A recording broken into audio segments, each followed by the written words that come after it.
এবার একটু সিলেটে যেতে চাই, সেখানে আমাদের সহকর্মী আছে প্রত্যুষ তালুকদার। প্রত্যুষ, আমরা আমাদের সহকর্মী রাকিব জানাচ্ছিলেন আইন শৃঙ্খলা বাহিনীর তৎপরতা নিয়ে কিংবা সাধারণ মানুষ ভোট পরবর্তী সময়ে জানাচ্ছিলেন তাদের প্রত্যাশার কথা। আপনার কাছে জানতে চাই, আপনার ওখানে নির্বাচন পরবর্তী এই ফলাফল নিয়ে সাধারণ মানুষের প্রতিক্রিয়া। আমি এখন রয়েছি হযরত শাহজালাল রহমতুল্লাহি আলাইহির দরগা শরীফ প্রাঙ্গণে।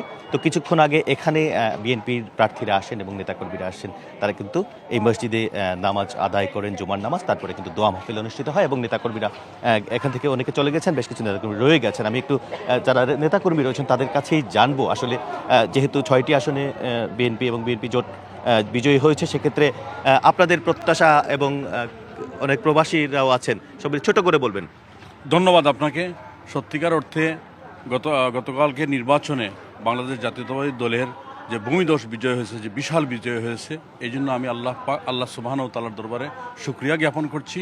এবং বাংলাদেশের মানুষ বাংলাদেশ জাতীয়তাবাদী দলকে যে কতটা ভালোবাসে, তারেক রহমান সাহেবকে যে কতটা ভালোবাসে, এটার প্রমাণ গতকাল দিয়েছেন। যার কারণে বাংলাদেশ জাতীয় দল বিশাল ভোটের ব্যবধানে তাদের প্রতিদ্বন্দ্বীকে হারিয়ে সরকার গঠন করতে যাচ্ছে।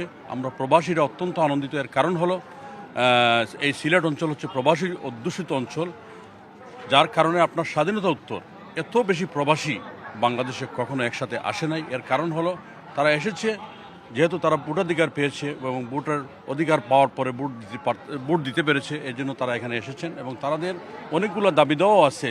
আমরা নতুন যে সরকার আমরা আসতেছে, আমাদের প্রাণপ্রিয় নেতা দাবি দেওয়া আমাদের, বিশেষ করে আমাদের প্রবাসী অধ্যুষিত সিলেট অঞ্চলে আপনার যে আন্তর্জাতিক যে বিমানবন্দর, এই যে উসমানী আন্তর্জাতিক, এটা কিন্তু যদিও নামে আন্তর্জাতিক কিন্তু বাস্তবে নয়, কারণ এখানে শুধু বাংলাদেশ বিমান ছাড়া কোনো বিমান ওঠানামা করে না।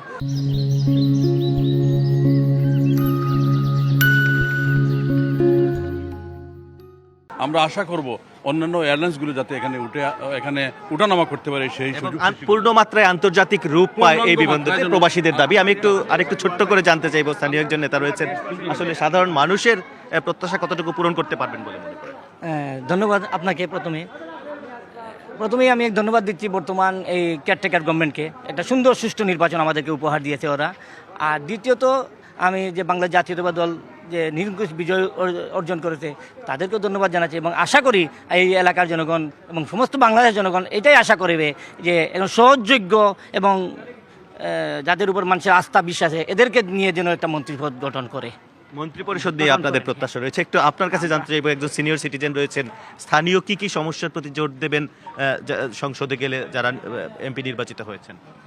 প্রথমে ধন্যবাদ জানাচ্ছি দেশবাসীর কাছে যে জনগণের যে উল্লাসের দেশকে বিজয়ী করেছে।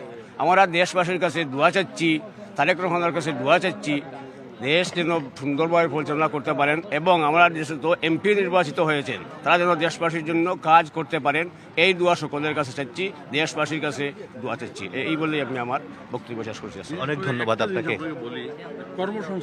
কর্মসংস্থানের বিষয়ে নিশ্চয়ই শুনছিলেন, এখানে বিভিন্ন স্তরের দেশের এবং প্রবাসী নেতৃবৃন্দ এখানে উপস্থিত হয়েছিলেন দোয়া মাহফিলে। তারা বলছেন দেশের স্থানীয় যে দাবি দাবাগুলো সেগুলোর কথাও তুলে ধরছেন, এবং এছাড়াও যারা প্রবাসী রয়েছেন তারা কিন্তু তাদের বিশেষ দাবিগুলো বাস্তবায়ন করবেন নতুন সরকার কিংবা নতুন যারা এমপি নির্বাচিত হয়েছেন তারা সেই প্রত্যাশা করছেন। এবং এই দাবিগুলো কিন্তু একেবারে সাধারণ মানুষের প্রাণের দাবি সিলেটের।